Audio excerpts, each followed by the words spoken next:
का त्योहार हिंदू समुदाय के सबसे प्रमुख त्योहारों में से एक है। होली का एक महत्वपूर्ण हिस्सा है होलिका दहन। इसे फाल्गुन मास की पूर्णिमा को मनाया जाता है तथा इसके अगले दिन रंग गुलाल की होली होती है। कई अन्य हिंदू त्योहारों की तरह होली भी बुराई पर अच्छाई की जीत का प्रतीक है। हम हर वर्ष बड़े ही धूमधाम से रंगों का त्योहार होली मनाते हैं। उससे एक दिन पहले मुख्य होली का त्योहार मनाया जाता है, जिसे होलिका दहन कहते हैं। इसमें सुबह के समय लोग वहां जाकर पूजा करते हैं, जहां रात को होलिका दहन होना होता है और रात में धूमधाम से होलिका दहन किया जाता है। हर त्योहार की अपनी एक कहानी होती है, जो धार्मिक मान्यताओं पर आधारित होती है। होली के पीछे भी एक कहानी है। इसकी कथा सतयुग के एक दैत्यराज हिरण्यकश्यप व उसके पुत्र भक्त प्रहलाद से जुड़ी हुई है। महर्षि कश्यप की पत्नी दक्ष पुत्री दीति के गर्भ से 2 महान पराक्रमी बालकों का जन्म हुआ। इनमें से बड़े का नाम हिरण्यकश्यप और छोटे का नाम हिरण्याक्ष था। दोनों ही महाबलशाली, महापराक्रमी और आत्मबल संपन्न थे।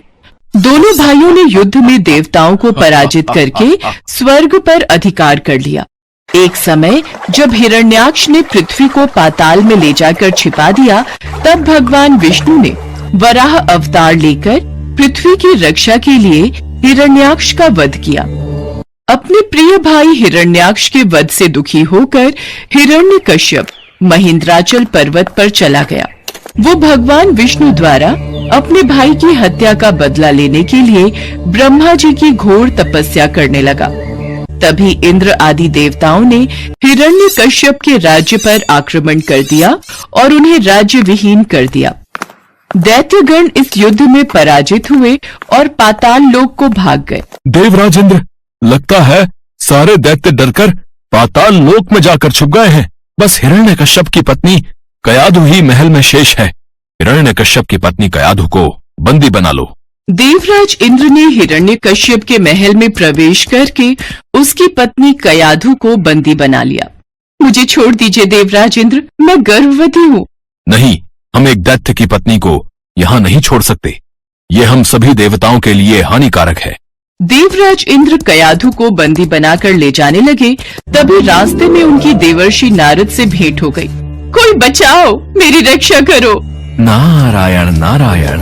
देवराज इंद्र, कयाधु को कहाँ ले जा रहे हो? देवर्षि नारद, इसके गर्भ में हिरण्यकश्यप का अंश है। अगर वो जीवित रहा तो एक दैत्य और जन्म ले लेगा। मैं ऐसा कदापि नहीं होने दूंगा। नहीं देवराज इंद्र, कयाधु के गर्भ में पल रहा शिशु आगे चलकर भगवान विष्णु का परम भक्त बनेगा। इसे मारना तुम्हारी शक्ति के बाहर है, अतः इसे छोड़ दो। नारद जी के कथन का मान रखते हुए इंद्र ने कयाधु को छोड़ दिया और वापस चले गए। नारद जी कयाधु को अपने आश्रम में ले आए और बोले, बेटी, तुम यहाँ आराम से रहो। जब तक तुम्हारा पति हिरण्यकश्यप अपनी तपस्या पूरी करके नहीं लौटता, तुम इसी आश्रम में रहोगी। हे देवर्षि, आपने मेरी और मेरी होने वाली संतान की रक्षा की। मैं सदैव आपकी आभारी रहूंगी।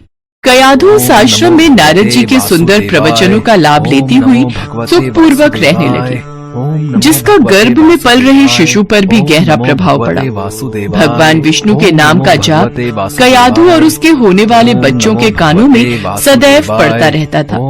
धीरे धीरे समय बीता और कयाधु ने एक पुत्र को जन्म दिया, जिसका नाम प्रहलाद रखा गया। इधर हिरण्यकश्यप की कठोर तपस्या पूरी हो चुकी थी। वरदान मिलने के बाद हिरण्यकश्यप को अपने ऊपर अहंकार हो गया और वो तीनों लोगों पर अत्याचार करने लगा। कुछ समय के बाद कयाधु भी प्रहलाद को लेकर राजमहल में आ गई। भक्त प्रहलाद शिक्षा दीक्षा ग्रहण करने गए तो वहां भी वो श्रीहरि का नाम ही जपते थे। जब ये बात हिरण्यकश्यप को पता चली तो वो क्रोध में आ गया। अरे, ये बड़ा दुरात्मा है, इसको मार डालो। अब इसके जीने से कोई लाभ नहीं है, क्योंकि ये शत्रु प्रेमी तो अपने कुल का ही नाश करने वाला हो गया है। नहीं नहीं स्वामी, ऐसा मत कीजिए। मेरे लाल, मेरे बालक को छोड़ दीजिए। ये आपका पुत्र है। सैनिकों ने प्रहलाद को अनेकों प्रकार से मारने की चेष्टा की, पर उनके सभी प्रयास श्रीहरि की कृपा से असफल हो जाते थे। हिरण्यकशिपु ने प्रहलाद के हाथ पैर बांधकर समुद्र में फेंकवाया, विषैले सांपों से डसवाया और पर्वत शिखर से गिराया, पर भगवान विष्णु के आशीर्वाद से प्रहलाद को कुछ भी नहीं हुआ। विष मिला भोजन खाने के बाद भी प्रहलाद पर कोई असर नहीं हुआ। प्रहलाद को मारने के सब प्रकार के प्रयास विफल हो चुके थे। एक दिन हिरण्यकश्यप इसी चिंता में डूबा हुआ था, तभी उसकी बहन होलिका उसके पास आई और बोली, भैया, मैं इतने महान बलशाली राजा को इस तरह चिंता में डूबा नहीं देख सकती। आपको आपकी सभी चिंताओं से मुक्ति दिलाने के लिए मैं आपके पास एक प्रस्ताव लेकर आई हूँ। कैसा प्रस्ताव बहन होलिका? मेरी तो सबसे बड़ी चिंता वो विष्णु भक्त प्रहलाद है। मुझे तो सिर्फ उसे मृत्यु दंड देना है, उसके बाद मेरी सारी चिंताएं दूर हो जाएंगी। हाँ भैया, मेरे पास एक रास्ता है जिसके द्वारा आप प्रहलाद को मार सकते हो। भैया, आप तो जानते ही हो, मुझे भगवान ब्रह्मा से वरदान प्राप्त है कि अग्नि मेरा कुछ नहीं बिगाड़ सकती। यदि मैं प्रहलाद को अपनी गोद में बिठाकर अग्नि में बैठ जाऊं, अर्थात सैनिकों की सहायता से एक बड़ी जगह पर चिता जलाई जाए और उस अग्नि में मैं प्रहलाद को अपनी गोद में लेकर बैठ जाऊंगी। मैं उसे कसकर पकड़कर रखूंगी ताकि वो उस अग्नि से निकलकर भागने न पाए और उसी चिता में जलकर भस्म हो जाए। उसके पश्चात प्रहलाद जलकर भस्म हो जाएगा और आपके मार्ग का कांटा भी साफ हो जाएगा। अति उत्तम बहन होलिका, अति उत्तम। शीघ्र ही मैं सैनिकों को आदेश देता हूँ कि प्रहलाद के लिए एक बड़ी चिता तैयार की जाए। इसके बाद हिरण्यकश्यप ने अपने सैनिकों को यही आदेश दिया। कुछ ही समय में एक खाली जगह पर विशाल लकड़ियां और घास फूस इकट्ठी कर दी गई और उसके बीचों बीच होलिका प्रहलाद को अपनी गोद में लेकर बैठ गई।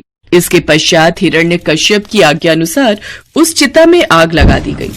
आग लगते ही प्रहलाद हमेशा की तरह विष्णु विष्णु का नाम जपने लगा। जैसे जैसे अग्नि की आंच उन तक पहुंचने लगी, वैसे वैसे होलिका को उसकी तपन महसूस होने लगी। वो आश्चर्यचकित थी, क्योंकि इससे पहले अग्नि ने उसे कभी ऐसा अनुभव नहीं करवाया था। अब अग्नि उन तक पहुंच चुकी थी और होलिका का शरीर उस अग्नि से जलने लगा था। तो वहीं प्रहलाद निश्चिंत होकर बैठा था और विष्णु नाम का जाप कर रहा था।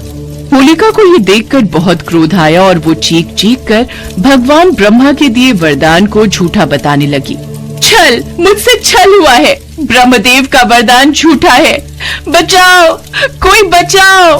होलिका की बातों को सुनकर भगवान ब्रह्मा जी प्रकट हुए और बोले, शायद तुम भूल रही हो, ये वरदान देते समय मैंने तुमसे कहा था कि ये तभी प्रभावी होगा जब तुम इसे स्वयं की रक्षा करने या दूसरों की भलाई के लिए उपयोग करोगी, पर तुम्हारे हाथों से इस वरदान का दुरुपयोग हुआ है।